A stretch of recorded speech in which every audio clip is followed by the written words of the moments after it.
हॉटेलवर पोलिसांची धाड। पोलीस आल्याने घाबरून तरुण पडून गेला आणि त्याची गर्लफ्रेंड नग्नावस्थेत पडू लागली। पण पुढे जे घडलं ते ऐकल्यावर तुम्हीही थरकावाल। देश हादरला, संपूर्ण शहरात एकच चर्चा। ही धाड आहे की काहीतरी वेगळंच? आग्रा शांत मोहक प्रेमाचं प्रतीक असलेलं शहर, पण त्या शहरातील शास्त्रीपुरम भागात काल रात्री अशी एक भयंकर घटना घडली की लोकांच्या अंगावर अक्षरशः काटा आला। रात्रीचा सुमार साधारण 1:30 वाजले होते। शहर झोपलं होतं, पण एका हॉटेलमध्ये मात्र वेगळंच वातावरण होतं। ग्रीन वेल्वेट नावाचं हॉटेल। बाहेरून दिसायला एकदम आलिशान, हिरव्या रंगाचा सॉफ्ट लाइटिंग, फुलांच्या सुगंधाने भरलेला लॉबी परिसर, पण आतमध्ये त्या सौंदर्यामागे दडलेलं होतं काही काळं, संशयास्पद रहस्य। त्या रात्री रूम नंबर 103 बुक केली होती रोहित आणि सियाने। दोघेही शहराबाहेरचे, कॉलेजमधून एकत्र शिकलेले, पण आता काही वर्षांनी पुन्हा भेटले होते। रूम सजलेली होती, रंगीत फुगे, गुलाबांची पाकळ्या, हॅपी बर्थडे सिया असा बोर्ड भिंतीवर लावलेला। मेणबत्त्यांचा प्रकाश, म्युझिकचा मंद आवाज आणि 2 जीवांचा उत्सव सुरू होता। पण काही मिनिटातच तो उत्सव एका भयानक प्रसंगात बदलला। स्थानिक पोलिसांना काही दिवसांपासून ग्रीन वेल्वेट बद्दल माहिती मिळत होती। अनोळखी लोकांचं येणं जाणं, वेगवेगळ्या गाड्या रात्री थांबणं आणि हॉटेल स्टाफचा संशयास्पद वावर। तपास चालू होता आणि अखेर त्या रात्री पोलिसांनी ठरवलं धाड टाकायचीच। मध्यरात्री अचानक बाहेर सायरन वाजला। पोलीस, दरवाजा उघडा असा आवाज दणाणून गेला। हॉटेलच्या आत गोंधळ उडाला। कोणी पडतंय, कोणी फोन लपवतंय आणि त्या क्षणी रूम 103 मध्ये रोहित आणि सिया हादरले। रोहितने खिडकी उघडली आणि पळण्याचा प्रयत्न केला। थांब ना रोहित, सियाने ओरडून सांगितलं, पण भीतीने त्याने मागे न पाहताच पळ काढला। सिया थरथरली, कपडे घालायलाही वेळ नव्हता। ती नग्नावस्थेतच बाहेर धावली।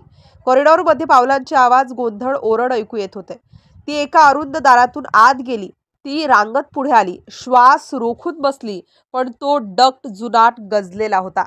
क्षणात क्रॅक असा आवाज आला आणि सिया खाली कोसळली, लोखंडी फ्रेमवर आदळली आणि रक्त सांडलं।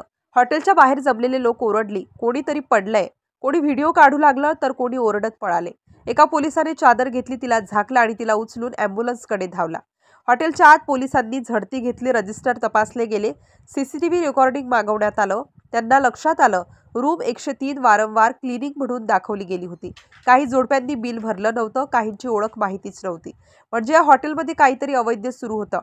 काही बंद दरवाजांमागे लपलेलं सत्य अजून उघड व्हायचं होतं। सिया ग्रीन वेल्वेटमधून थेट सिटी हॉस्पिटलमध्ये दाखल करण्यात आली।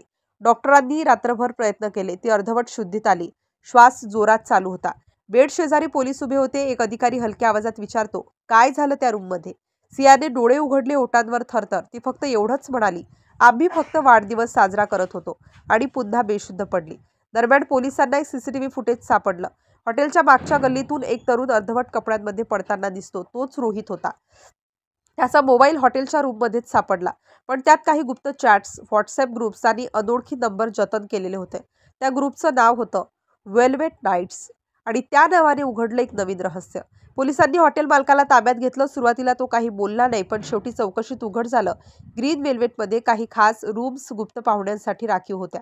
त्या रूम्समधून काही गुप्त व्हिडिओज रेकॉर्ड केले जात। सिया आणि रोहित यांचंही काही रेकॉर्डिंग तयार झालं होतं, जे काही तासात ऑनलाईन व्हायचं होतं, पण त्याआधीच पोलिसांची धाड झाली। दुसऱ्या दिवशी सकाळी ग्रीन वेल्वेट समोर लोकांची गर्दी जमली। मीडिया, पत्रकार आणि उत्सुक नागरिक सगळे जमा झाले। पोलिसांनी ठिकाण सील केलं, फलक उतरवला आणि हॉटेलच्या भिंतींवर लाल सील ठोकली। शहरात चर्चा सुरू झाली, हे फक्त हॉटेल होतं का की गुन्ह्यांचं अड्डं? सिया अजून हॉस्पिटलमध्येच आहे, तिचं शरीर जखमी, मन विदीर्ण, रोहितचा ठावठिकाणा अजून लागलेला नाही, आणि पोलिसांनी वेल्वेट नाईट्स ग्रुपवर रेड टाकण्याची तयारी सुरू केली आहे। त्या रात्री ग्रीन वेल्वेटमध्ये फक्त धाड झाली नव्हती, तर नकळत उघडलं गेलं होतं एक काळं गुपित, ज्यात प्रेम, फसवणूक आणि भीती सगळं एकत्र मिसळलं होतं। त्या रात्री सियाचं आयुष्य बदललं, रोहितचं अस्तित्व गूढ बनलं आणि ग्रीन वेल्वेट एक भयकथा, जिची सावली आजही शास्त्रीपुरमच्या रस्त्यांवर फिरते।